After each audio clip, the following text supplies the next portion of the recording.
All right, I want to bring in Joe Saluzzi. Joe, I want to bring you in. I've got a lot to talk to you about. Waiting for that piece of bad news to tumble the other way, right? All right, look, first of all, take off your Dow 10,000 hats. And the last time I checked, Jamie Dimon didn't walk on water. Okay, so let's be real. Okay, everybody calm down. It's a nice rally. It's good action. It's good price. We've talked about this every time I'm on. It's a nice rally. It's a tremendous rally from March. It's good price action. It's good price action, right? Intel was a great number. There's no doubt about it. Alcoa was a great number. JP Morgan was a great number. We've seen a lot of great numbers here already. Look what happened to Alcoa. After it came out, it sold off immediately. Intel, to be honest, a lot of people are disappointed that the action wasn't even higher than it was, because what's happening now is you're getting some price. You're getting now guys who are taking some profits. Finally, the news is out. What do you do on Wall Street? You sell the news. Sell the news. All right, but also, isn't this good that fundamentally, if we go back to the fundamentals, we're starting to see corporate earnings, and these numbers are coming in better than expected, showing some signs that maybe the worst is over. Absolutely. I mean, but then again, we have to question whether or not these estimates, how accurate they are. I don't know. These guys seem to be missing everything. It was a pretty big miss on Intel, and that's not exactly the toughest company to guide on. I don't know. But bottom line is, yeah, it is good, but you also have to look at some valuation measures. If you're looking at a forward PE on the S&P 500 of over 16 now, that's priced for an economy that's vibrant, that's in the middle of growth or expansion, not for an economy that is still suffering. And I'll give you a quick fact. I took a walk from 59th to 42nd. I had an appointment before I got here. I saw over a dozen empty retail stores. And I live in New Jersey, so I come to New York once in a while. I couldn't believe how many empty stores are in Manhattan. Now, you guys probably walk around, you don't even see it. But that's just a telltale sign of the economy. And is this really, are we in a real vibrant recession? Are we kicking out of this recession? And I don't think so. Let me ask you, let's go back to JP Morgan. They have a forward P, by the way, of over 26 here. Obviously, they blew the cover off the ball with estimates. You're saying on Wall Street, buy the rumor, sell the news. You had to know they were going to beat, because we're back in that phase, it feels like, where every investment bank beats every analyst estimate. Did you sell JP Morgan today? Are you selling Intel today? If I owned them, I would be. I certainly would. I mean, hey, Meredith Whitney said it best with Goldman Sachs. Don't be greedy here, But why did JP Morgan make so much money? Well, the Fed's giving them money at zero. Come on.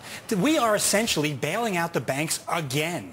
We're giving them money for free, and they're loaning it at a 5% rate or whatever, if they're loaning it, right? So these guys are getting free money. If you can't make money then come on, why are you even in the business? Let's see when it really gets tough, can they make money? All right, fair enough point. But I mean, let's go back to some of the fundamental news, whether it's, retail sales falling less than expected. I mean, things are getting rising better. If you take out cars, and I mean, exactly. You've got to take them out, right? You've got to look at the core number. All right, let me ask you a question. If things are getting so good, why does the Fed keep interest rates at zero?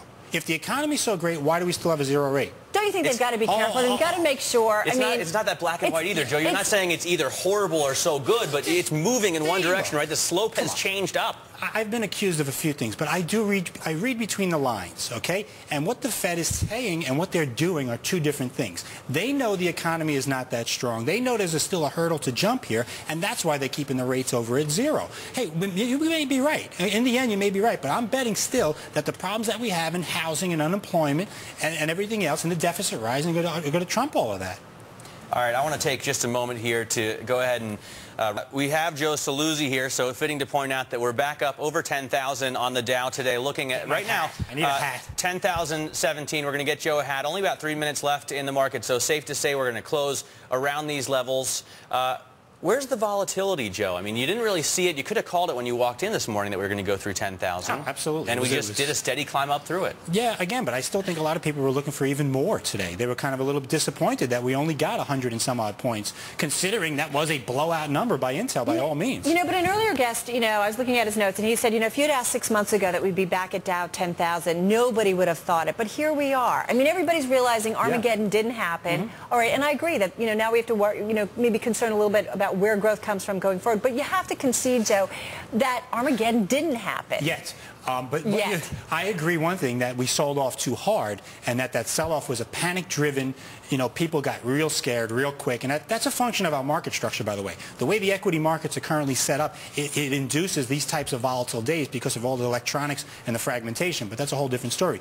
But let's look at the housing for a second. I come in here all the time, what caused the problem? It was housing to start, right? Freddie Mac the other day came out with some numbers, and they were talking about that their model is still not predicting a housing, stabilization. 600 to 6,500 sales a month Freddie Mac's making from their inventory. But guess what? They're taking 7,000 to 7,500 foreclosures, new ones every month.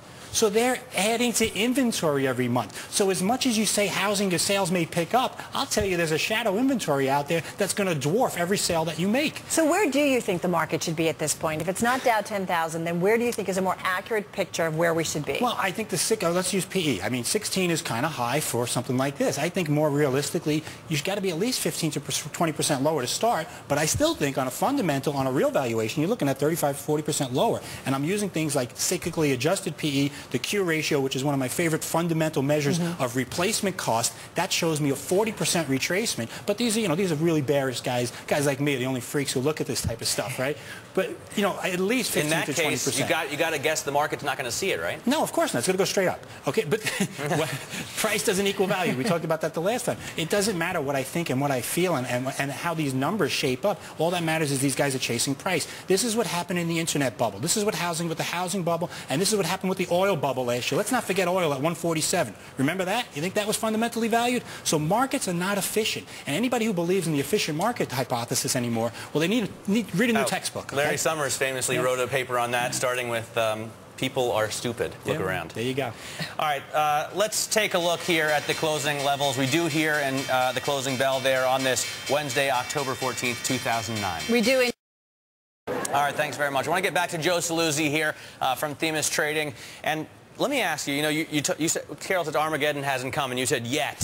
So I'm looking at the three things that you're really worried about, right? Unemployment, housing, and the rising deficit. Unemployment, the fall isn't as steep as it was. The same is true in housing, and a lot of people, Gary Schilling, we're going to talk to next, even he, the famous perma-bear, isn't as concerned about housing as he once was. And then, of course, the very smart and down-to-earth economist at Goldman Sachs, Jim O'Neill, on the deficit says, chill out. Okay, well, hey, those are all smart guys. But, look, we trade for institutional clients. I speak to a lot of institutional money managers during the day, and I sense a lot of skepticism on their part also. A lot of people don't believe in the rally, yet they're still forced to participate. What scares me about housing, I went through some of the numbers, the FHA backing 25% of the new mortgages being written with a 2% capitalization rate. We're doing the same things that caused the problem. We're doing it again, and no one seems to realize that, or they don't want to look at it. What scares me about the deficit is that the states are not getting the money anymore because of such a high unemployment rate. The tax receipts are lower. Look at California. They just came out with a budget, and they had to lower it by $1 billion. They missed it because of low tax receipts because nobody's working. These are all linked. If you can't work, you can't pay your mortgage. If you can't pay your mortgage, housing goes down. Deficits rise. These are all pieces of the puzzle. But it's a recession like no other. I mean, nobody disagrees about that. But, I mean, this is kind of what we see at the end of a recession. Unemployment climbs. There isn't a lot of spending going on. The deficits go up. I mean, shouldn't we expect, that, like we've seen in the past, that these things will unwind? Well, we could, but we're pricing in a situation where we're in more of an expansion mode right now. And again, that's my main problem. I still think the prices have run far too fast, just like they ran too fast on the downside. You can't tell me that everything is getting better when I point to all of these negatives and all of these problems that still exist, and they haven't been addressed yet. All right, we're still, though, Dow 10,000, a long way away from 14,000, right? So it won't shock me if you get there. It wouldn't shock me. All right. Joe, thank you so much for coming. Joe Saluzzi from Themis Trading.